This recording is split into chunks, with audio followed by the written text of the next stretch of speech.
What's up with y'all? Jet Spark, Star Pilot back in this motherfucker. And check it out, you know what I'm saying? The main villains are really the heroes, you know what I'm saying? So in any movie y'all watch, y'all may have realized why is the main villain always going through shit where they're trying to stop the hero? Or they're trying to see what's up with the hero, like why they got this shit going on and the villain always got something else going on. Well, the truth is the main villains, the villains of the show, the villains of the movies, are the ones you should really be are the ones you should decide you should really be on, because because they kind of play a representation of are all of us. It's kind of like the main villain represents all of us and what we're going through in our lives. And anytime we have a thing where we're going through the opposition energy, that plays out as what we want to kill or destroy. You know what I'm saying? So the main villain would represent really you if you knew how to see it. But see, and the hero would represent like like the dumb, deaf, blind, sheep, and weak, the ones that like to live everyday life how it is, the same, not caring how it changes, not caring how it looks, not caring how it switches up. They like the same routines and patterns.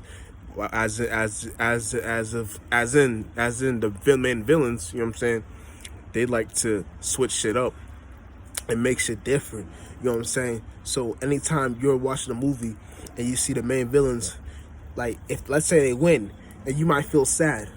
For example, that Marvel movie, right? I forgot what it was called, but Thanos was the villain, right? And he won. He won the whole thing. So by default, when you're watching the movie, everyone watches the movie thinking, "Damn, why did the villain win? This don't make sense. This is not realistic. This is weird. This is just not, yeah." That's the whole point. We look at it as weird when in reality Thanos was actually the hero. Thanos was actually the one like causing the mayhem, causing this change, like the spiritual one, the one that's trying to switch shit up. But the whole movie seen him as like the villain, and it's deep.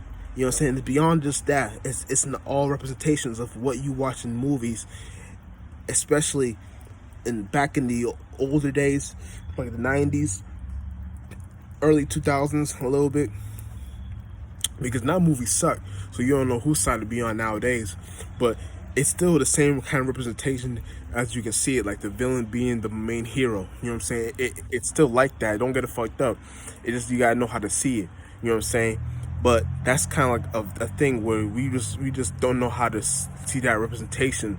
So the villains are actually the heroes, and the heroes are actually the villains. So when you look at it like that, it'll open your mind up to so much other stargates in your world, that you'll start seeing it so differently, so totally different. So when you start seeing these things, you'll start having different representations of how to see yourself. And then when you start making, like, let's say you want to make your own little comic or movie or show, you most likely want to start the hero as the end all and be all. But if you know how to really write it the right way and know how to put certain pinpoints out, you know how to put the villain as the actual hero. So at the end of the day, the villain would have a really good reason on why they did what they did, and it wasn't really villain like. It was actually hero like when you look at it like that. You know what I'm saying? So it's always like the dark side versus the light side. That makes Sonic bullshit, but it's cheesy and corny. But if you know how to really see it the right way and open your mind and not get indoctrinated, you can create your own little way in how to create movies. So you don't gotta get lost in the sauce. You know how to create certain movies and foundations and little scenarios in your little 1-2-1, little 1-2. But it's deep, you know what I'm saying? So the villain is the hero, you know what I'm saying? Real shit. So any movie you've ever watched in your life or show or anything, and you're always never on the villain side, start to be on the villain side. It'll open your mind up to other shit that you may not be aware of. Where you're open-minded, it kind of, when you're on the villain side, it makes you open-minded. You start to see shit like different scenarios, and like try to see, oh shit, that shit kind of does make sense. That shit ain't really far-fetched like that. But see, you gotta learn how to see it. You know what I'm saying? When you learn how to see it, it's kind of a different way how you can observe it. You know what I'm saying? Real shit. But That's just kind of a little quick video on how to break that shit down. You know what I'm saying? Look at the villain, look at the villains as the heroes in the movies or shows, and look at them in the comics. Look at the heroes as the villains. Real shit. And Jet Spark Star Power, we out in this motherfucker.